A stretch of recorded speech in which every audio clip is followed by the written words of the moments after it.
ಮಾದಿಗ ಸಂಘಟನೆಗಳ ಒಕ್ಕೂಟದ ವತಿಯಿಂದ ಮಾರ್ಚ್ 25ರಂದು ಮುಖ್ಯಮಂತ್ರಿಗಳ ಮನೆಗೆ ಮುತ್ತಿಗೆ. ರಾಜ್ಯಾದ್ಯಂತ 31 ಜಿಲ್ಲೆಗಳಲ್ಲಿ ಬೃಹತ್ ಪ್ರತಿಭಟನೆ. ಒಳ ಮೀಸಲಾತಿ ಇಲ್ಲದೆ 56,432 ಉದ್ಯೋಗಗಳನ್ನ ತುಂಬುವುದಕ್ಕೆ ಕಾನೂನು ಬಾಹಿರವಾಗಿ, ಸಂವಿಧಾನ ಬಾಹಿರವಾಗಿ, ಅವೈಜ್ಞಾನಿಕವಾಗಿ ಸರ್ಕಾರ 27/2/2026ರಂದು ಸುತ್ತೋಲೆಯನ್ನು ಹೊರಡಿಸಿದೆ. ಈ ಸುತ್ತೋಲೆಯನ್ನ ಪ್ರತಿಭಟಿಸಿ ಕರ್ನಾಟಕ ರಾಜ್ಯದ 31 ಜಿಲ್ಲೆಗಳಲ್ಲೂ ಕೂಡ 75ಕ್ಕೂ ಹೆಚ್ಚು ಮಾದಿಗ ಮತ್ತು ಮಾದಿಗ ಸಂಬಂಧಿತ ಸಂಘಟನೆಗಳೆಲ್ಲನೂ ಕೂಡ ಒಟ್ಟಿಗೆ ಸಮಷ್ಟಿಯಾಗಿ ಒಟ್ಟಿಗೆ ಸೇರಿ ನಾವು ಮಾದಿಗ ಸಂಘಟನೆಗಳ ಒಕ್ಕೂಟ ಅಂತೇಳಿ ರಚಿಸಿ ಈ ಒಂದು ಕಾರ್ಯಕ್ರಮವನ್ನು ಎಲ್ಲ ಜಿಲ್ಲೆಗಳಲ್ಲೂ ಮಾಡ್ತಾ ಇದ್ದೇವೆ. ಬೆಂಗಳೂರಲ್ಲಿ ಮೌರ್ಯ ಸರ್ಕಲ್ನಿಂದ 11 ಗಂಟೆಗೆ ಮುಖ್ಯಮಂತ್ರಿಗಳ ಮನೆಗೆ ಮುತ್ತಿಗೆ ಹಾಕುವಂತಹ ಬೃಹತ್ ಪ್ರತಿಭಟನಾ ರ್ಯಾಲಿಯನ್ನ ಕೈಗೊಂಡಿದ್ದೇವೆ. ಏನು ಕಳೆದ 35 ವರ್ಷಗಳಿಂದ ಮಾದಿಗ ಮತ್ತು ಮಾದಿಗ ಸಂಬಂಧಿತ ಸಂಘಟನೆಗಳು ಇಡೀ ರಾಜ್ಯಾದ್ಯಂತ ನಿರಂತರ ಹೋರಾಟಗಳನ್ನು ಮಾಡ್ಕೊಂಡು ಬಂದಿದೆ. ಈ ಹೋರಾಟ ಮಾಡುವಂತ ಸಂದರ್ಭದಲ್ಲಿ ನಾವು 8 ಜನ ಹುಬ್ಳಿ ಸಮಾವೇಶದಲ್ಲಿ ತೀರೋದು, ಅನೇಕ ಜನ ಜೀವ ಬದುಕನ್ನ ಕಳ್ಕೊಂಡಿದ್ದಾರೆ. ಸಿದ್ದರಾಮಯ್ಯನವರು 2012ರಿಂದ 2018ರವರೆಗೆ ಸದಾಶಿವ ಆಯೋಗದ ವರದಿ ಇದ್ರೂ ಕೂಡ ತೆಗೆದು ಕೂಡ ನೋಡಲಿಲ್ಲ. ಅವರು ಮಾದಿಗ ಸಮಾಜದ ಕಡು ವಿರೋಧಿಯಾಗಿದ್ದಾರೆ ಸಿದ್ದರಾಮಯ್ಯನವರು. 2023ರಿಂದ 2025ರವರೆಗೂ ಕೂಡ ಅವರು ಸುಪ್ರೀಂ ಕೋರ್ಟ್ ಆದೇಶಕ್ಕೆ ಕೂಡ ಬೆಲೆಯನ್ನ ಕೊಟ್ಟಿಲ್ಲ. 7 ಜನ ನ್ಯಾಯಾಧೀಶರು ಆದೇಶ ಕೊಟ್ಟಿದೆ. ಸಚಿವ ಸಂಪುಟದಲ್ಲಿ ಅನುಮೋದನೆ ಮಾಡಿದ್ದಾರೆ ನಾಗಮೋಹನ್ ದಾಸ್ ವರದಿಯನ್ನ. ಉಭಯ ಸದನಗಳು ಅನುಮೋದಿಸಿದವೆ. ರಾಜ್ಯಪಾಲರು ಅಂಕಿತ ಹಾಕಿ ಈಗ ಜಾರಿಯಲ್ಲಿದೆ ವಿಧೇಯಕ. ಇಂಥ ಎಲ್ಲ ಪ್ರಕ್ರಿಯೆಗಳನ್ನು ಬದಿಗೊತ್ತಿ ಸಿದ್ದರಾಮಯ್ಯನವರು ಅವರ ಸರ್ಕಾರ ಸುತ್ತೋಲೆಯನ್ನ ಕಾನೂನು ಬಾಹಿರಗೊಳಿಸಿರುವಂತದ್ದಿದೆಯಲ್ಲ, ಇದು ಮಾದಿಗ ಮತ್ತು ಮಾದಿಗ ಸಂಬಂಧಿತ ಜಾತಿಗಳಲ್ಲಿ ಮರಣ ಶಾಸನ. ಎಲ್ಲರೂ ಕೂಡ ಅಗತ್ಯಕ್ಕೊಳಗಾಗಿದ್ದಾರೆ. ನಿರುದ್ಯೋಗಿಗಳು ಈ ಸಮಾಜದಲ್ಲಿ ಇರ್ತಕ್ಕಂಥವು ಕಟ್ಟ ಕಡೆ ಸಮಾಜದಲ್ಲಿರುವಂಥ ಸಮಾಜ ಇದು. ಮೋಚಿಬಿಡಿದ್ದಾರೆ, ಚೆಪ್ಲುಲಿ ಅಂತ ಸಮಾಜ, ಚರಂಡಿಗಳನ್ನ ಕೈಲಿ ಬಾಚುವಂತಹ ಇಡೀ ದೇಶಾದ್ಯಂತ ಸಮಾಜ ಇದೆ. ಇದರಲ್ಲಿ ಮಾದಿಗ ಸಂಬಂಧಿತ ಸಮಾಜದಲ್ಲಿ ಮಲವರುವಂತ ಸಮಾಜ ಇದೆ. ಇದರಲ್ಲಿ ಇಡೀ ಶತಮಾನಗಳಿಂದ ಸಹಸ್ರಾರು ವರ್ಷಗಳಿಂದ ಜೀತ ಮಾಡುವಂತಹ ಸಮಾಜ ಇದೆ. ಇಂಥ ಒಂದು ಸಮಾಜಕ್ಕೆ ನ್ಯಾಯ ಕೊಡಬೇಕು ಅನ್ನೋದೇನೆ ಸಾಮಾಜಿಕ ನ್ಯಾಯ. ಸಿದ್ದರಾಮಯ್ಯನವರೇ ಅರ್ಥ ಮಾಡ್ಕೊಳ್ಳಿ, ಸಾಮಾಜಿಕ ನ್ಯಾಯದ ಅಧಿಕಾರ ಅಂತ ಹೇಳಿ ಸಾಮಾಜಿಕ ನ್ಯಾಯವನ್ನ ಸಮಾಪ್ತಿ ಮಾಡಿದಂತಹ ಮಹಾನ್ ಗಣ್ಯ ಯಾರಾದ್ರು ಅದು ಸಿದ್ದರಾಮಯ್ಯನವರು, ಅವ್ರ ಸರ್ಕಾರ. ಹಳ್ಳಿಗೆ ಸಂವಿಧಾನವನ್ನ ನೇತಾಕಿ ಬರುವಂತಹ ರಾಹುಲ್ ಗಾಂಧಿ ಅವರು ಈ ಕಡೆ ನೋಡ್ಬೇಕಾಗಿದೆ. ಅವ್ರಿಗೂ ಕೂಡ 2 ಸರಿ ಮೀಟ್ ಮಾಡಿ ಮನವಿಯನ್ನ ಕೊಟ್ಟಿದ್ದೇವೆ. ಸಂವಿಧಾನ ಅಂತೇಳಿ, ಸಾಮಾಜಿಕ ನ್ಯಾಯ ಅಂತೇಳಿ ನೀವು ಒಳ ಮೀಸಲಾತಿಯನ್ನ ತೀರ ನಿರ್ಲಕ್ಷ್ಯತೆ ಮಾಡೋದಿದೆಯಲ್ಲ, ಇದು ಸರಿಯಲ್ಲ. ಆಮೇಲೆ ಜೊತೆಗೆ ಈ ಪರಿಶಿಷ್ಟ ಜಾತಿಗಳನ್ನ, ಹಿಂದುಳಿದ ಜಾತಿಗಳನ್ನ, ಧಾರ್ಮಿಕ ಅಲ್ಪಸಂಖ್ಯಾತರನ್ನ ಬಾಬಾ ಸಾಹೇಬ್ ಅಂಬೇಡ್ಕರ್ ಅವರು ಸಂವಿಧಾನ ಅಡಿಯಲ್ಲಿ ಸಮಷ್ಟಿಯಾಗಿ ಒಗ್ಗಟ್ಟು ಮಾಡಿದ್ರು.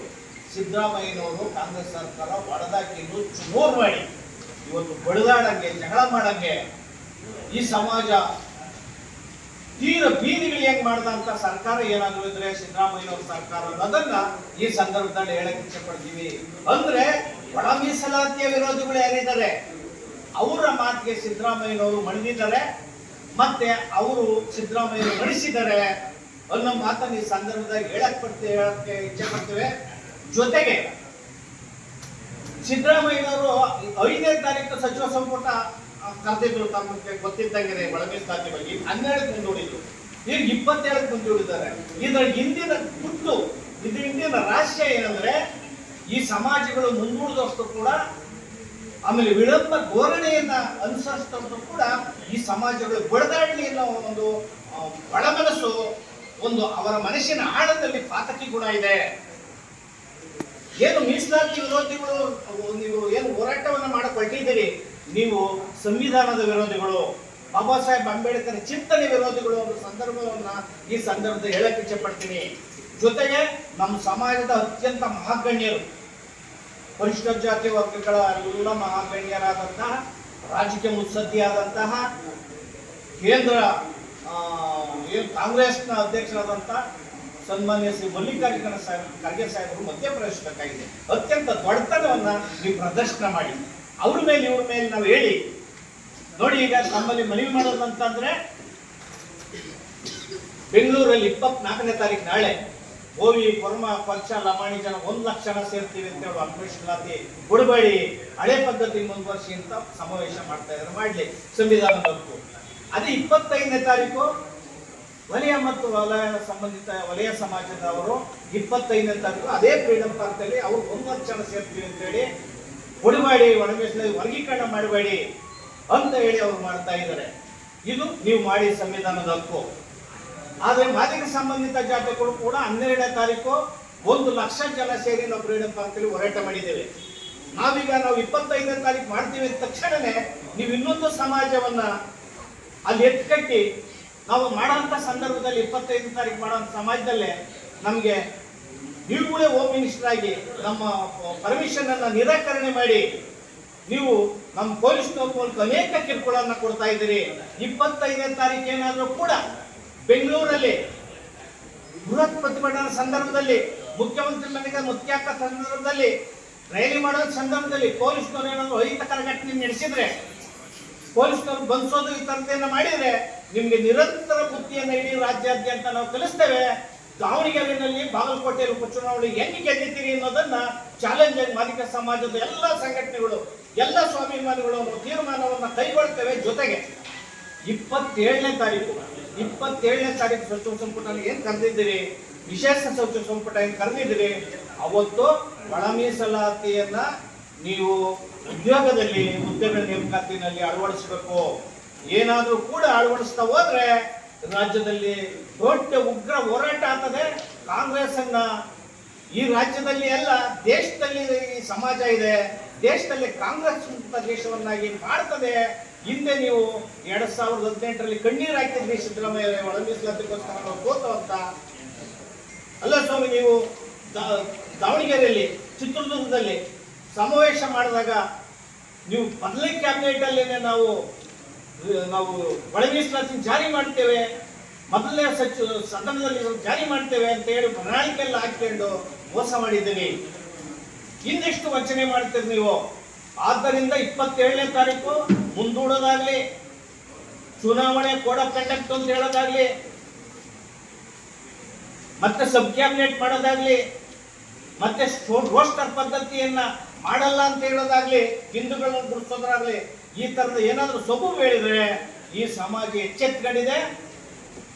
ನಿಮ್ಮ ಸರ್ಕಾರದ ವಿರುದ್ಧ, ಕಾಂಗ್ರೆಸ್ ವಿರುದ್ಧ ಯಾರ್ಯಾರು ಹುನ್ನಾರ ಮಾಡ್ತಿದ್ದೀರಿ, ನಿಮ್ಮೆಲ್ಲರ ನಾಯಕತ್ವ ಓದದೆ ಇತಿಹಾಸದಲ್ಲಿ ಕಪ್ಪು ಚುಕ್ಕಿಯನ್ನ ಬೆಳಕತ್ತೀರಿ ನೀವು. ಯಾಕಂದ್ರೆ ನಾವು ಹೋರಾಟ ಮಾಡ್ತಾ ಇರೋದು ಎಲ್ಲ 101 ಸಮಾಜದ ಜನಸಂಖ್ಯೆಗೆ ಅನುಗುಣವಾಗಿ, ಆಯಾ ಜನಸಂಖ್ಯೆಗೆ ಅನುಗುಣವಾಗಿ ಕೊಟ್ಬಿಡಿ ಮೀಸಲಾತಿನ ಅಂತ ಅಷ್ಟೇ. ಯಾವ ಸಮಾಜದ ವಿರುದ್ಧ ನಾವು ಹೋರಾಟವನ್ನು ಮಾಡ್ತಾ ಇಲ್ಲ. 101 ಜಾತಿಗಳಲ್ಲಿ ಆಯಾ ಜನಸಂಖ್ಯೆಗೆ ಕೊಡಿ. ಈಗಾಗಲೇ ಸದಾಶಿವ ಆಯೋಗ ಅಂತರ ವರದಿ ಕೊಟ್ಟಿದೆ, ನಾಗಮೋಹನ್ ದಾಸ್ ಆಯೋಗ ವರದಿ ಕೊಟ್ಟಿದೆ. ಈ ಆಯೋಗ ಮಾಡಿ ಅಂತ ಯಾರು ವಿರೋಧ ಮಾಡ್ತಿರೋ ನೀವೇ ಹೇಳಿದವರು. 2011 ಜನಗಣತಿ ಇದೆ, ನೀವೇ ಅದ್ರ ತಗೊಂಡು ಹಾಕಿ ಅಂತ ಹೇಳಿದವರು. ಇಷ್ಟೆಲ್ಲ ಮಾಡಿದ್ರು ಕೂಡ ವಂಚನೆ ಮಾಡೋಕ್ಕೋಸ್ಕರ ಈ ಸಮಾಜವನ್ನ ಮಲವರ ಕಣಿಸಕ್ಕೆ, ಈ ಸಮಾಜದ ಬಚ್ಚಲ್ ವಾಸ ಕಣಿಸಕ್ಕೆ ನೀವು ಆ ಒಂದು ಕುಕರ್ಮವನ್ನ ಶಾಶ್ವತ ಮಾಡೋಕ್ಕೋಸ್ಕರ ಏನು ಉನ್ನಾರ ಮಾಡ್ತೀರಿ. ಹೆಂಗ್ರಿ ಬಾಬಾ ಸಾಹೇಬ್ ಅಂಬೇಡ್ಕರ್ ಅವರ ಚಿಂತಕರು ಅಂತ ಹೇಳ್ಕೊಂತೀರಿ ನೀವು, ಹೆಂಗ್ರಿ ಸಂವಿಧಾನದ ಹೆಸರು ಹೇಳ್ತೀರಿ ನೀವು, ಹೆಂಗೆ ಸಂವಿಧಾನದ ಜಾಗೃತಿ ಕಾರ್ಯಕ್ರಮ ರಾಜ್ಯದಲ್ಲಿ ಹೇಳ್ಕೊಂಡು ಮುಖ ತೋರಿಸ್ತೀರಿ. ಆದ್ರೆ ಇಲ್ಲಿ ಆ ಕರಪತ್ರದಲ್ಲಿ ನೋಡಿ, 27ನೇ ತಾರೀಕು ಮೀಸಲಾತಿ ವಿರೋಧ ಮಾಡುವಂತ ಕರಪತ್ರ ತಾವು ನೋಡಿ, ಕರಪತ್ರದಲ್ಲಿ ಸಚಿವ ಸಂಪುಟದವ್ರು ಇರೋರ ಹೆಸರೇ ಇದೆಯಲ್ರಿ, ಭಾವಚಿತ್ರನೇ ಇದೆಯಲ್ರಿ, ನಾಚಿಕೆ ಆಗಲ್ಲ. ಸಚಿವ ಸಂಪುಟದಲ್ಲಿ ಇರೋಂತ ಭಾವಚಿತ್ರ ಹಾಕೊಂಡು ನೀವು ಮೀಸಲಾತಿ ವಿರೋಧ ಮಾಡ್ತೀರಿ ವಿಧೇಯಕ ಇರುವಂತ ಸಂದರ್ಭದಲ್ಲಿ ಇದು ನ್ಯಾಯನಾ? ಇದು ನಾವು ಕೇಳಂಗಿಲ್ವಾ? ಇದು ಡೆಮೋಕ್ರಸಿ ಅಲ್ವಾ? ಪ್ರಜಾಪ್ರಭುತ್ವ ಅಲ್ಲ? ಇದರಲ್ಲಿ ನಾಗರಿಕರು ಇಲ್ವಾ? ಇದು ಅಭಿವ್ಯಕ್ತಿ ಸ್ವಾತಂತ್ರ್ಯ ಇಲ್ವಾ? 7 ಜನ ನ್ಯಾಯಾಧೀಶರ ತೀರ್ಪಿಗೆ ಬೆಲೆ ಕೊಡಲ್ವಾ? ಇದು ಯಕ್ಷ ಪ್ರಶ್ನೆ ಆಗಿದೆ. ಆ ಕಾರಣದಿಂದ ನಾವು ಮಾಡುವಂತ ಹೋರಾಟಗಳು ಏನಿದೆ ಯಾವುದು ಜಾತಿ ಹೋರಾಟ ಅಲ್ಲ, ಇದು ನ್ಯಾಯಬದ್ಧದ ಹೋರಾಟ, ಸಂವಿಧಾನದ ಬದ್ಧ ಹೋರಾಟ. ತಮಗೆ ಕೊನೆಯದಾಗ ಒಂದು ಗಮನ ತರಬೇಕಂದ್ರೆ ಬಾಬಾ ಸಾಹೇಬ್ ಅಂಬೇಡ್ಕರ್ ಅವರು ಸ್ವತಃ ತಮ್ಮ ಚುನಾವಣೆ ಪ್ರಣಾಳಿಕೆಯಲ್ಲಿ ಮೀಸಲಾತಿ ವರ್ಗೀಕರಣವನ್ನ ಮಾಡ್ತೇವೆ ಅನ್ನೋದನ್ನ ಪ್ರಣಾಳಿಕೆಯಲ್ಲಿದ್ದಾರೆ. ಬಾಬಾ ಸಾಹೇಬ್ ಅವತ್ತೇ ಹಾಕೊಂಡಿದ್ದಾರೆ. ಅವರ ಚಿಂತನೆಗೆ ವಿರುದ್ಧವಾಗಿ ನೀವು ಹೋಗ್ತಾ ಇದ್ದೀರಲ್ಲ, ಯಾವ ಕಾರಣಕ್ಕೋಸ್ಕರ ನೀವು ಹೋಗ್ತಾ ಇದ್ದೀರಿ, ಯಾರ ವಿರುದ್ಧ ನೀವು ಹೋಗ್ತಾ ಇದ್ದೀರಿ? ಈಗ ಎತ್ಕಟ್ಬಿಟ್ಟಿದ್ದೀರಿ. ಮಾದಿಗ ಸಮಾಜ ಸಂಬಂಧಿತ ಸಮಾಜದ ಅತ್ಯಂತ ಕಟ್ಟಕಡೆಯ ಸಮಾಜಗಳ ಮೇಲೆ ಇಡೀ ಸಮಾಜವನ್ನು ಎತ್ಕೊಂಡಿದ್ದೀರಿ. ಒಂದು ಕೊನೆಯದಾಗಿ ನಮ್ಮ ಅತ್ಯಂತ ವಿನೀತ ಮನವಿ ಮಾಡೋದಂದ್ರೆ ಎಲ್ಲ ಮೇಲ್ಜಾತಿಯ ಸಚಿವರು ಶಾಸಕರುಗಳು ನೀವು ಯಾಕೆ ಮೌನ ಆಗಿದ್ದೀರಾ? ನಾವು ಮತ ಹಾಕಿಲ್ವಾ? ಮಾದಿಗ ಸಮಾಜದ ಜಾತಿಗಳು ಮತ ಹಾಕಿಲ್ವಾ? ಡಿ ಕೆ ಶಿವಕುಮಾರ್ ಅವರೇ ನೀವು ಬಾಯಿ ಬಿಡ್ರಿ, ನಿಮ್ಮಂತ ಸಚಿವರುಗಳು ಬಾಯಿ ಬಿಡ್ರಿ. ಯಾಕಂದ್ರೆ ಇವ್ರು ಕಿತ್ತಾಡ್ಲಿ ಎಸ್ಟಿಗಳು ಸಂಬಂಧ ಇಲ್ಲ ಅಂತ ಹೇಳಿ ಸಚಿವ ಸಂಪುಟದಲ್ಲಿ ಮೌನ ಹಾಕ್ತೀರಾ, ಸದನದಲ್ಲಿ ಮೌನ ಹಾಕ್ತೀರಾ. ಈ ಸಂದರ್ಭದಲ್ಲಿ ಬೀದಿಗಳಿದ್ರು ಕೂಡ ನೀವು ಮೌನ ಹಾಕ್ತೀರಿ ಅಂತಂದ್ರೆ ಇನ್ನೆಷ್ಟು ದಿನಗಳ ಕಾಲ ಗುಲಾಮರಾಗಿ ನೋಡಕ್ ಇಷ್ಟಪಡ್ತೀರಿ ನೀವು? ಸಂವಿಧಾನ ಜಾರಿಯಾಗೋದು ಬೇಡವಾ? ಸಾಮಾಜಿಕ ನ್ಯಾಯ ದಕ್ಕದು ಬೇಡವಾ? ಇದನ್ನ ನೀವು ಮನುಷ್ಯರಾಗಿ ಮಾನವರಾಗಿ ಇದನ್ನ ಯೋಚನೆ ಮಾಡಿ. ಏನೋ ತಪ್ಪು ಮಾಡಿದ್ರೆ ನಮಗೆ ಬುದ್ಧಿ ಹೇಳಿಲ್ಲ ಅಂದ್ರೆ ನಿಮ್ಗೆ ಸಚಿವ ಸಂಪುಟದಲ್ಲಿ ತಾಂತ್ರಿಕ ಅಡಚಣೆ ಇದೆ, ಹೋಟೆಲ್ ತಡೆ ಆಗ್ತಾ ಇದೆ. ತೋರ್ಸಪ್ಪ ಸಿದ್ದರಾಮಯ್ಯನವರು, ಯಾವ ತಾಂತ್ರಿಕ ಅಡಚಣೆ ಇಲ್ಲ. ಒಳ ಮೀಸಲಾತಿಯನ್ನು ಉದ್ಯೋಗದಲ್ಲಿ ಅಳವಡಿಸೋದಕ್ಕೆ ಯಾವ ಕೋರ್ಟು ಆದೇಶ ಇಲ್ಲ. ಅಟಾರ್ನಿ ಜನರಲ್ ಅವರು ನೇರವಾಗಿ ರೈಟಿಂಗ್ ಅಲ್ಲಿ ಕೊಟ್ಟಿದ್ದಾರೆ, ಕ್ಯಾಬಿನೆಟ್ ನೋಟಲ್ಲಿ ಇದೆ, ಯಾವ ಅಡೆತಡೆಗಳಿಲ್ಲ ಅಂತೇಳಿ. 15% ಮೀಸಲಾತಿಯನ್ನು ಅಳವಡಿಸಕ್ಕೆ ಯಾವ ತಡೆ ಇಲ್ಲ. ಸೀಲಿಂಗ್ 15 ಮಾಡಿದ್ದಾರೆ ಸುಪ್ರೀಂ ಕೋರ್ಟ್. ಅದನ್ನ ನೀವು ಜಾರಿ ಮಾಡೋದು ಬರೀ 10-15 ನಿಮಿಷ ಕೆಲಸ. ಸಚಿವ ಸಂಪುಟಕ್ಕೆ ದೀರ್ಘವಾಗಿ ಚರ್ಚೆ ಮಾಡ್ತೀವಿ ನಾವು. ಸಚಿವ ಸಂಪುಟ 27 ದೀರ್ಘವಾಗಿ ಚರ್ಚೆ ಮಾಡೋದು ಒಡೆದಾಟನ ಮನಸ್ಸು ಬೇಕ್ರಿ, ಹೃದಯ ಬೇಕು ನಿಮ್ಗೆ. ಇದು ನಾವು ತಮ್ಮಲ್ಲಿ ಮಾಧ್ಯಮದಲ್ಲಿ ನಾವು ಅತ್ಯಂತ ಕಣ್ಣೀರಿನಲ್ಲಿ ನಿಮ್ಮಲ್ಲಿ ನಾವು ಮನವಿ ಮಾಡೋದು ಅಂತಂದ್ರೆ, ಈ ಸಮಾಜ ತುಂಬಾ ನೋವಿನಲ್ಲಿದೆ, ಆತಂಕದಲ್ಲಿದೆ. ಸಹಸ್ರಾರು ವರ್ಷಗಳಿಂದ ಅವರು ಕುಳಿದಿದ್ದೀರಿ, ಕಣ್ಣೀರು ಆಗ್ತಾ ಇದ್ದಾರೆ, ಅನೇಕ ಜನ ಪ್ರಾಣ ಕಳ್ಕೊಂಡಿದ್ದಾರೆ. ಕೂಡಲೇ ಒಳ ಮೀಸಲಾತಿ 27ನೇ ತಾರೀಕು ಜಾರಿ ಮಾಡಬೇಕು. ಇಲ್ಲಿ ರಾಜ್ಯಾದ್ಯಂತ ದೊಡ್ಡ ಆಂದೋಲನ ಆಗ್ತದೆ. ಯಾವ್ದಾದ್ರು ಅಹಿತಕರ ಘಟನೆಗಳು, ಯಾವ್ದಾದ್ರು ಜೀವ ಬಲಿಗಳು, ಪ್ರಾಣ ಹಾನಿಗಳು ಆದ್ರೆ ಸಿದ್ದರಾಮಯ್ಯನವರ ಸರ್ಕಾರ ಹೊಣೆ ಆಗ್ತದೆ. 17 ಬಜೆಟ್ ಮಂಡಿಸ್ಬಿಟ್ಟಿದ್ದೀನಿ. ದೇವರಾಜ ನಂತರ ಬಹುಕಾಲ ಆಳಿದ್ದೀನಿ ಅದು ಮುಖ್ಯ ಅಲ್ಲ. ಆಳಿದಾಗ ಎಂತಹ ನ್ಯಾಯವನ್ನ ಕೊಟ್ಟಿದ್ದೀರಿ. 17 ಬಜೆಟ್ ಅಲ್ಲಿ ಸಮಾಜಕ್ಕೆ ಏನು ಕೊಟ್ಟಿದ್ದೀರಿ? ನಮ್ ದುಡ್ಡು ಎಷ್ಟು ಬರೆಸಿದ್ರಿ? 39,000 ಕೋಟಿ ಈ ಸಮಾಜದ SCP TSP ಹಣವನ್ನ ಬೇರೆ ಯೋಜನೆಗಳಿಗೆ ಬಳಸಿದ್ದೀರಿ. ಕಡೆ ಹುಲಿ ಸಂರಕ್ಷಣೆ ಬಳಸಿದ್ದೀರಿ. ನಮ್ಮ ಹಣವನ್ನ ಹೇಳೋದು ಕೇಳಿದ್ರೆ ಸಮಾಜದಲ್ಲಿ ಯಾರೂ ಇಲ್ವಾ? ಯಾರು ನಾಗರಿಕರು ಇಲ್ವಾ? ಯಾರು ಮನುಷ್ಯರು ಇಲ್ವಾ ಅನ್ನೋ ಪ್ರಶ್ನೆನ ನಮಗೆ ನಾವು ಹಾಕ್ಯಂತ ಇದೀವಿ. ಯಾರು ಟೀಕೆ ಮಾಡ್ತಾ ಇಲ್ಲ. ದಯಮಾಡಿ ಒಳ ಮೀಸಲಾತಿ ವರ್ಗೀಕರಿಸಬೇಕು. ದಾರಿಯನ್ನು ಕಳೆದುಕೊಂಡು ಬಂದಾಗ ಈ ವರದಿ ಆದ ನಂತರ ನಾವು ಮುಖ್ಯವಾಗಿ ಕೊಡ್ತೀವಿ ಅಂತ ಹೇಳಿದ್ರು. ವರದಿಯೂ ಕೂಡ ಗೌರವಾನ್ವಿತ ನಾಗಮೋಹನ್ ದಾಸ್ ವರದಿ ಬಂದಿದ್ದಾಯ್ತು. ಆದರೂ ಕೂಡ ಮೀಸಲಾತಿ ಜಾರಿ ಏಕಾಗಿಲ್ಲ ಅನ್ನುವಂತಹ ಒಂದು ಯಕ್ಷ ಪ್ರಶ್ನೆ ಈ ಮಾದಿಗ ಸಮಾಜಕ್ಕೆ ನೋವನ್ನ ಉಂಟು ಮಾಡಿದೆ. ಇದಕ್ಕೆ ಕಾರಣೀಭೂತರ ಯಾರು? ಇದಕ್ಕೆ ಅಂತ ಹೋದಾಗ ನ್ಯಾಯಾಂಗ ಬರುತ್ತೆ.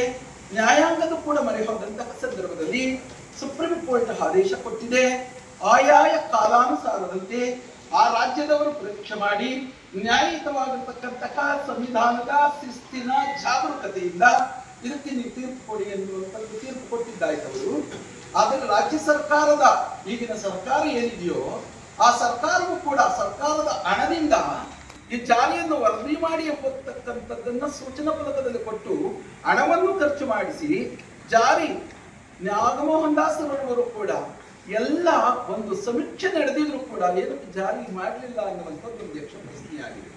ಹಾಗಾಗಿ ನಿರಂತರವಾಗಿ ನಮ್ಮ ಪರಮ ಪೂಜ್ಯರು ಕೂಡ ಹರಿಹರದಿಂದ ನಮ್ಮ ಕೃಷ್ಣಪ್ಪನವರ ಸಮಾಧಿಯ ಒಂದು ಸುಸ್ಥಿಯಲ್ಲಿ ಅಲ್ಲಿಂದ ಜಾತದಿಂದ ಕಾಲ್ ಜಾತಿಯಿಂದ ನಡಿಗೆಯಾಗಿ ನಡ್ಕೊಂಡು ಬರ್ತಾ ಇದ್ದಾರೆ. 25ನೇ ತಾರೀಕು ಮಾದಿಗ ಸಂಘಟನಾ ಒಕ್ಕೂಟಗಳ ಈ ಒಂದು ವತಿಯಿಂದ ಸರ್ವರ ಎಲ್ಲರೂ ಕೂಡ ಸೇರಿಕೊಂಡು ಮುಖ್ಯಮಂತ್ರಿಗಳ ಒಂದು ಸ್ಥಾನಕ್ಕೆ ನಾವೆಲ್ಲರೂ ಕೂಡ ಪ್ರತಿಭಟನೆಯಾಗಿ ಏನಕ್ಕೆ ನೀವು ಕೊಟ್ಟಿಲ್ಲ, ಜಾಗರಿಕರಾಗಿ ಈ ಸಮಾಜಕ್ಕೆ ಅನುವು ಮಾಡಿಕೊಡಿ ಎಂಬತಕ್ಕಂಥ ಕಾಯನಿಷ್ಠೆಯಿಂದ ನಾವೆಲ್ಲರೂ ಹೋಗ್ತಾ ಇದ್ದೀವಿ. 27ನೇ ತಾರೀಕು ಕೂಡ ಜಾರಿ ಆಗ್ಬೇಕು ಅನ್ನುವಂತಹ ಏನು ಅಂದಿದೆಯೋ ಇದು ಆಗ್ಲಿಲ್ಲ ಅಂದಾಗ ನಿರಂತರವಾಗಿ ಹೋರಾಟವು ಕೂಡ ಈ ಸಮಾಜದ ಎಲ್ಲಾ ಸಂಘಟನೆಗಳು ಎಲ್ಲಾ ಪರಮ ಪೂಜ್ಯರು ಒಂದಾಗಿ ಈ ದುಃಖದ ಪ್ರಾರಬ್ಧದ ಅನುಚಿತವನ್ನು 35 ವರ್ಷಗಳಿಂದ ನಡೆದು ಬಂದ ಹಾದಿಯ ಒಂದು ದರ್ಶನಿಗೆ ತಾವ್ಯಾರು ಪಾತ್ರರಾಗಬಾರದು. ಯಾರ ಅಕ್ಕನ್ನು ನಾವು ಕೇಳುವುದಕ್ಕೆ ಬಂದಿಲ್ಲ, ನಮ್ಮ ಅಕ್ಕನ್ನು ಮಾತ್ರ ನಾವು ಕೇಳೋದಕ್ಕೋಸ್ಕರವಾಗಿ ಬಂದಿದ್ದೀವಿ ಅಂತ ಮಾತಾಡಿದ್ರ ಮತ್ತು ಈ ಸಮಾಜಕ್ಕೆ ಸುವ್ಯವಸ್ಥೆಯ ಅನುವು ಮಾಡಿಕೊಡ್ಬೇಕು. ನಾನು ತಿಂಗಳು ಜಾಂಬವನ್ ಕಲಿಯುಗದಲ್ಲಿ ಜಾಂಬವ ವಂಶಸ್ಥರೇ ಮಾಡಿದ್ದಾರೆ. ಆದಿ ಅನಾದಿ ಕಾಲದಿಂದ ಬಂದಿರತಕ್ಕಂಥ ಆದಿ ಮಾನವರೇ ಜಾಂಬವ. ಆ ಜಾಂಬವ ವಂಶಸ್ಥರು ಮಾದಿಗ ಜನಾಂಗರು. ಅವರ ಮೂಲ ಕಸುಬು ಚರ್ಮಕಾರಿಕೆ, ಕೊಳಕು, ಕ್ಲೀನ ವೃತ್ತಿಯ ಎಲ್ಲರೂ ಒಳ್ಳೊಳ್ಳೆ ವೃತ್ತಿ ಆಯ್ಕೆ ಮಾಡಿಕೊಂಡ್ರೆ ಇವರಿಗೆ ಸಿಕ್ಕಿತ್ತು ಚರ್ಮಕಾರಿಕೆ. ಆ ಚರ್ಮಕಾರಿಕೆಯಲ್ಲಿ ಕಾಯಕ ತಂದು ಕೈಲಾಸಕ್ಕೆ ನಮ್ಮ ಶಿವಪಾರ್ವತಿಯರು ಬಂದು ಬಸವೇಶ್ವರ ಬಂದು ಆ ಚರ್ಮಕಾರಿಕೆಯರ ಮನೆಯಲ್ಲಿ ಬಂದು ಊಟ ಮಾಡಿದ್ರು. ಎಲ್ಲ ಕೆಳಮಟ್ಟದಲ್ಲಿರ್ತಕ್ಕಂಥ ಕೊನೇ ದರ್ಜೆಗಿರ್ತಕ್ಕಂಥ ಚರ್ಮಕಾರಿಕೆ ಮಾಡ್ತಕ್ಕಂಥವ್ರು ಎಷ್ಟು ಸೇವೆ ಮಾಡಿದ್ದಾರೆ. ಊರಿಗೆ ಸೇವೆ ಮಾಡಿದ್ದಾರೆ, ನಾಡಿಗೆ ಸೇವೆ ಮಾಡಿದ್ದಾರೆ, ರಾಜ್ಯಕ್ಕೆ ಸೇವೆ ಮಾಡಿದ್ದಾರೆ, ನಗರಕ್ಕೆ ಸೇವೆ ಮಾಡಿದ್ದಾರೆ, ಪ್ರತಿಯೊಬ್ಬ ವ್ಯಕ್ತಿಗೂ ಸಹಾಯ ಮಾಡಿದ್ದಾರೆ. ಊರಿಗೆ ಕ್ಲೀನ್ ಮಾಡಿಸೋದು, ಕಸ ಗುಡಿಸಿ ನಾಡನ್ನು ಕ್ಲೀನ್ ಮಾಡಿ ದೇವತಾ ಕಾರ್ಯ ಮಾಡಿದ್ದಾರೆ. ಎಲ್ಲ ಸೇವೆ ಮಾಡಿರ್ತಾರೆ. ಅತ್ಯಂತ ಕೊನೇ ಕೆಲಸ ಮಾಡಿರ್ತಕ್ಕಂಥ ನಮ್ಮ ಮಾದಿಗರಿಗೆ ನ್ಯಾಯ ಸಿಗ್ತಾ ಇದೆ. ಆ ಮಾದಿಗ ಜನರಿಗೆ ನ್ಯಾಯ ಸಿಗಲ್ಲ ಅಂದರೆ ಅವರು ಅತ್ಯಂತ ಕೊನೇ ದರ್ಜೆ ನಾವು ನ್ಯಾಯ ಕೇಳ್ತಾ ಇದ್ದೀವಿ. ಯಾರಿಗೂ ಸಹ ತೊಂದರೆ ಮಾಡಿಲ್ಲ, ದೊಂಬಿ ಮಾಡಿಲ್ಲ, ಯಾರಿಗೂ ನಾವು ಎಂದೆಂದೂ ಅನ್ಯತಾ ನಾವು ಬೇರೆ ಭಾವಿಸಿಲ್ಲ. ನಾವು 35 ವರ್ಷಗಳಿಂದ ನಾವು ಹೋರಾಟ ಮಾಡಿ ಈ ಸಮಾಜಕ್ಕೆ ನ್ಯಾಯ ಕೊಡಿ ಅಂತ ಯಾಕೆ ಕೊಡ್ತಾ ಇಲ್ಲ? ಎಲ್ಲ ಸಮಾಜದವರು 1 ತಿಂಗಳಿಗೆ ನ್ಯಾಯ ಕೊಡ್ತಿದ್ದಾರೆ, 6 ತಿಂಗಳಿಗೆ ನ್ಯಾಯ ಕೊಡ್ತಿದ್ದಾರೆ. ನಮ್ಮದು 35 ವರ್ಷದಿಂದ ಎಷ್ಟೋ ಜನ ನಮ್ಮ ಜನಾಂಗರು ಈ ಕಾರ್ಯಕ್ರಮ ಬಂದು ಸತ್ತೋಗಿದ್ದಾರೆ. ಅಂಥ ಮೂಲ ವಂಶಸ್ಥರಿಗೆ ನ್ಯಾಯ ಸಿಗ್ತಾ ಇಲ್ಲ. ಅದಕ್ಕೋಸ್ಕರ ಈ 25ನೇ ತಾರೀಕು ಪ್ರತಿ ಜಿಲ್ಲೆಯಲ್ಲೂ, ಪ್ರತಿ ಒಂದು ಜಿಲ್ಲಾ ಆಫೀಸ್ನಲ್ಲೂ, ಜಿಲ್ಲಾಧಿಕಾರಿಗಳ ಆಫೀಸಲ್ಲಿ ಹೋರಾಟ ನಡೀತಿದೆ, ಪ್ರತಿಭಟನೆ. 27ನೇ ತಾರೀಕು ಇಡೀ ಕರ್ನಾಟಕ ರಾಜ್ಯಾದ್ಯಂತ 31 ಜಿಲ್ಲೆ ಮಾದಿಗ ಜನಾಂಗರು ಪ್ರತಿ ಮನೆ ಮನೆಗೂ ಬೆಂಗಳೂರು ಸೇರಿ ಬೃಹತ್ ಪ್ರಮಾಣದಲ್ಲಿ ವಿರಾಟ ಸ್ವರೂಪ ತೋರಿಸಬೇಕಾಗುತ್ತೆ. ನಾವಲ್ಲಿ ವಿರಾಟ ಸ್ವರೂಪ ತೋರಿಸಿ ಜ್ವಾಲಾಮುಖಿ ಸಿಡಿದ್ರೆ ಬಹಳ ತೊಂದರೆ ಆಗುತ್ತೆ. ಸಂವಿಧಾನದ ಬಿಕ್ಕಟ್ಟಿತ್ತು. ಆವಾಗ ನಾವು ನೀವು ಒಂದು ಒಳ ಮೀಸಲಾತಿಗೆ ನಾವು ಕೂಡ ಒಗ್ಗಟ್ಟಾಗಿರ್ತೀವಿ ಅಂತ ನಮ್ಮ ಜೊತೆ ಹೋರಾಟದ ಹೆಜ್ಜೆಯನ್ನು ಇಡ್ತಾ ಬಂದರು. ಸಂವಿಧಾನದ ಬಿಕ್ಕಟ್ಟು ಆಗಸ್ಟ್ 1, 2024 ಸುಪ್ರೀಂ ಕೋರ್ಟು ಆದೇಶ ರಾಜ್ಯ ಸರ್ಕಾರಗಳೇ ಒಳ ಮೀಸಲಾತಿ ಮಾಡ್ಬೋದು ಅಂತ ಕೊಟ್ಟಂತೆ ಅದು ಬಗೆಹರಿದೆ. ಸರ್ವೋಚ್ಚ ನ್ಯಾಯಾಲಯ ತೀರ್ಪು ಮಾಡಿದ್ಮೇಲೆ ಆಂಧ್ರ ಪ್ರದೇಶದಲ್ಲಿ ಜಾರಿ ಮಾಡ್ಯಾರೆ, ಹರಿಯಾಣದಲ್ಲಿ ಜಾರಿ ಮಾಡ್ಯಾರೆ, ಪಂಜಾಬಲ್ಲಿ ಜಾರಿ ಮಾಡ್ಯಾರೆ, ತೆಲಂಗಾಣದಲ್ಲಾಗಿದೆ, ತಮಿಳುನಾಡಲ್ಲಾಗಿದೆ, ದಕ್ಷಿಣ ಭಾರತದ ಎಲ್ಲ ರಾಜ್ಯಗಳಲ್ಲಿ ಹೆಚ್ಚು ಕಡಿಮೆ ಆಗಿದೆ, ಕರ್ನಾಟಕದಲ್ಲಿ ಮಾತ್ರ ಆಗ್ತಿಲ್ಲ. ಅಂದರೆ ಸರ್ವೋಚ್ಚ ನ್ಯಾಯಾಲಯವೂ ಕೂಡ ಇವರಿಗೆ ಕೇವಲವಾಗಿ ಕಾಣ್ತಕ್ಕಂಥ ಮನೋಭಾವ, ರಾಜಕೀಯ ಹಿತಾಸಕ್ತಿ ಯಾವ ಮಟ್ಟ ಅಂದರೆ ರಾಜಕೀಯ ಪಾಳೆಗಾರಿಕೆ ಅಂತ ಹೇಳ್ತೀನಿ ನಾನು. ರಾಜಕೀಯ ಪಾಳೆಗಾರಿಕೆ ಯಾವ ಮಟ್ಟಕ್ಕಿದೆ ಅಂತಂದರೆ, ಒಂದು ಸರ್ಕಾರ ನಮ್ಮನ್ನ ಸುಪ್ರೀಂ ಕೋರ್ಟ್ ಆದೇಶವನ್ನು ತಿರಸ್ಕಾರ ಮಾಡಿ ಹೈಕೋರ್ಟ್ ಹೋಗೋದಕ್ಕೆ ಕಾರಣ ಯಾರು? ಇದೇ ಸರ್ಕಾರ. ನಾಗಮೋಹನ್ ದಾಸ್ ಅಂಕಿಅಂಶಗಳು ಸರಿ ಇಲ್ಲ, ಸದಾಶಿವ ಆಯೋಗದವರೆಗೆ ಇದ್ರೂ ಕೂಡ, ಮತ್ತೆ ನಮ್ಮ ಮಾಧುಸ್ವಾಮಿಯವರ ಆಯೋಗದವರೆಗೆ ಇದ್ರೂ ಕೂಡ ಅದನ್ನು ಪಕ್ಕಕ್ಕೆ ಇಟ್ಬಿಟ್ಟು ಹೊಸದಾಗಿ ಸಮೀಕ್ಷೆ ಮಾಡ್ಬೇಕಂತ ಹೇಳಿದ್ರೆ ಯಾರು? ಇದೇ ಕಾಂಗ್ರೆಸ್ ಪಕ್ಷದ ಸರ್ಕಾರ. 125 ಕೋಟಿ ಖರ್ಚು ಮಾಡಿ ಸಮೀಕ್ಷೆ ತರಿಸ್ಕೊಂಡಾದ್ಮೇಲೂ ಕೂಡ ಅದನ್ನು ನಿರ್ಲಕ್ಷ್ಯ ಮಾಡಿದ ಯಾರು? ಇದೆ ಅಲೆಮಾರಿಗಳನ್ನ ಅತ್ಯಂತ ಹಿಂದುಳಿದಿರ್ತಕ್ಕಂಥ ಅಸ್ಪೃಶ್ಯರು, 3ನೇ ದರ್ಜೆಯ ಅಸ್ಪೃಶ್ಯರು ಅಲೆಮಾರಿ, ಅವ್ರನ್ನ ತಗೊಂಡೋಗಿ ಕೃಷ್ಯ ಜಾತಿಗಳ ಜೊತೆ ಸೇರಿಸೋರು ಯಾರು? ಇದೇ ಕಾಂಗ್ರೆಸ್ ಪಕ್ಷದ ಸರ್ಕಾರ, ಕರ್ನಾಟಕ ಸರ್ಕಾರ. ಈಗ ಅವರೇನೇ ತಾಂತ್ರಿಕ ದೋಷ ಅಂತ ಹೇಳ್ತಾ ಇದ್ದಾರೆ. ಜಾರಿ ಮಾಡಿ ಅಂತ ವರದಿ ಮಾಡಬೇಕು. ಅದಾದ ನಂತರ ಅದು ಅಪ್ರಸ್ತುತ ಅಂತ ಹೇಳಿದ್ರೆ ಅದನ್ನು ಒಪ್ಕೊಳ್ಬೇಕು. ಅದಾದ ನಂತರ ಮತ್ತೆ ಒಂದು ಆಯೋಗ ಮಾಡಿದ್ರೆ ಅದನ್ನು ಒಪ್ಕೊಳ್ಬೇಕು. ನೀವು ಏನು ಸರ್ಕಾರ ಹೇಳ್ಕೊಂಡು ಬಂದು ನಾವು ನಿಮ್ಮ ಗುಂಟು ನೆಪಗಳನ್ನ ನಾವು ಸಹಿಸ್ಕೊಂಡೇ ಬಂದಿದ್ದೀವಿ. ನಮ್ಮ ತಾಳದಲ್ಲಿ ಚೆಕ್ ಮಾಡಬೇಡಿ ಸರ್ಕಾರ. ನೀವು ಚಿತ್ರದುರ್ಗದಲ್ಲಿ ಹೇಳ್ಕೊಂಡಿದ್ದೀರಿ, ಮ್ಯಾನಿಫೆಸ್ಟೋಲ್ಲಿ ಹೇಳಿದಿರಿ, ನಾವು ನಮ್ಮ ಸರ್ಕಾರ ಬಂದ ತಕ್ಷಣ 24 ಗಂಟೆಯಲ್ಲಿ ಒಳ ಮೀಸಲಾತಿ ಜಾರಿಗೊಳಿಸ್ತೀವಿ ಅಂತ ಹೇಳಿರ್ತಕ್ಕಂಥ ನೀವು ಮಾತಿಗೆ ತಪ್ಪುವಂತ ಕೆಲಸ ಮಾಡ್ತಾ ಇದ್ದೀರಿ. ನೀವು ಏನು ಹೇಳ್ತೀರಿ? ನಾವು ಹೇಳಿದ್ದನ್ನ ಮಾಡ್ತೀವಿ, ಹೇಳದಂಗೆ ಮಾಡ್ತೀವಿ ಅಂತ ಹೇಳ್ಕೊಡ್ತಾ ಇದ್ದೀರಿ. ಪ್ರತಿಯೊಂದು ಸಭೆಗಳಲ್ಲೂ ಹೇಳ್ಕೊಡ್ತಾ ಇದ್ದೀರಿ. ಆದರೆ ನುಡಿದಂತೆ ನಡೀತಾ ಇಲ್ಲ. ಯಾಕೆಂತಂದ್ರೆ ಇದು ಸಾಮಾಜಿಕ ನ್ಯಾಯ. ಯಾವುದೋ ಒಂದು ಸಮಾಜಕ್ಕೆ ಒಂದು ಸಣ್ಣ ವಿಚಾರ, ಒಂದು ಜಮೀನು ಕೊಡಿ ಅಥವಾ ಮನೆ ಕೊಡಿ ಅಂತಲ್ಲ. ಇದು ಸಾಮಾಜಿಕ ನ್ಯಾಯ ಒದಗಿಸ್ತಕ್ಕಂಥ ಕೆಲಸ. ಇದು ನೀವು ಈ ಸಾಮಾಜಿಕ ನ್ಯಾಯಕ್ಕೆ ತಗೊಂಡೋಗಿ ನೀವು ಮುಂದೆ ಓಡ್ಕೊಂಡು ಕೂತ್ಕೊಂಡ್ರೆ ಇನ್ನು ಯಾರ ಮುಂದೆ ನಾವು ತಗೊಳ್ಬೇಕಾಗುತ್ತೆ ಹೇಳಿ? ಎಲ್ಲಾ ಸರ್ಕಾರಗಳು ಹಿಂಗೆ ಮುಂದ್ಕೊಂಡು ಬಂದು ಇದನ್ನ ನೇಮಕ ಮಾಡಿಕೊಂಡು ಅದಕ್ಕೂ ನಾವು ಸುಮ್ಮನೆ ಆಗಿ ಆಯ್ತಾ. ಸರ್ಕಾರ ಬಂದ ತಕ್ಷಣ 24 ಗಂಟೆ ಮಾಡ್ತೀವಿ ಅಂತ ಹೇಳಿದಾಗ ಮಾಡ್ಬೇಕಾಗಿತ್ತು, ಮಾಡಲಿಲ್ಲ. ಕೊನೆಗೆ ನೀವೆಲ್ಲಾನು ಗಮನಿಸಿ ಸರ್ವೋಚ್ಚ ನ್ಯಾಯಾಲಯ ಇವರಿಗೆ ಅನ್ಯಾಯ ಆಗ್ತಾ ಇದೆ, ಇದನ್ನು ಜಾರಿ ಮಾಡಬೇಕು ಅಂತ ಹೇಳ್ಬಿಟ್ಟು ಆಯಾ ರಾಜ್ಯಗಳಿಗೆ ಅಧಿಕಾರ ಇದೆ, ನೀವು ಜಾರಿ ಮಾಡಬಹುದು ಅಂತಕ್ಕಂಥ ಸರ್ವೋಚ್ಚ ನ್ಯಾಯಾಲಯ ಐತಿಹಾಸಿಕವಾದ ಒಂದು ಆದೇಶವನ್ನು ನೀಡಿದೆ. ಆ ಆದೇಶವೂ ಕೂಡ ನಾವು ಗಣನೆ ತಗೊಳ್ಕೊಂಡೆ. ನೀವೇನೋ ಕುಂಟನೆ ಕೂಡ ಹೇಳ್ಕೊಂಡು ಮತ್ತೆ ಇನ್ನೊಂದು 1.5 ಕೋಟಿ ಖರ್ಚು ಮಾಡಿ ಮತ್ತೆ ಇನ್ನೊಂದು ಆಯೋಗ ಮಾಡಿ, ಅದಕ್ಕೂ ನಾವು ಸಹಿಸಿಕೊಂಡ್ವಿ. ಆಯೋಗದ ವರದಿ ಸಂಕ್ಷಿಪ್ತವಾಗಿ ಕೊಟ್ಟಿದ್ದಾರೆ, ಅದರಲ್ಲಿ ಯಾವುದೇ ಇದಿಲ್ಲ. ಯಾರೋ 2-3 ಅಪ್ರಸ್ತುತ ಅಂತ ಹೇಳಿದ ತಕ್ಷಣ ಅವ್ರಿಗೆ ಕಿವಿ ಕೊಟ್ಟು ನೀವು ಹೇಳಿಕೆ ಮಾತಾಡ್ಕೊಂಡು ಕೂತ್ಕೊಂಡ್ರೆ CM ಅವರು, ಇದು ಸರಿಯಲ್ಲ.